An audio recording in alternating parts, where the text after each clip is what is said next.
Bom dia, pessoal. Tô aqui hoje com mais um vídeo aqui no nosso canal. Hoje eu tô com a lavadora da Brastemp. Essa lavadora é minha, aqui de casa. Eu só vou mostrar uma coisa aqui que a gente sempre orienta as pessoas a sempre conferir nos bolsos, a tirar moedas, clipe, conferir antes de colocar a roupa para lavar.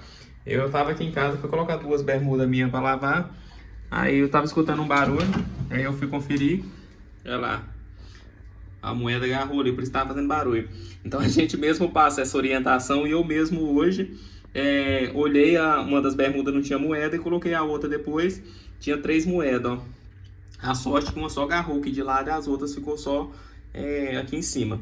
Então a gente sempre orienta, sempre conferir se não tem moeda, se não tem nada nos bolsos, porque esse aqui quando agarra aqui, ó, se passar para baixo aí, tem que retirar esse agitador.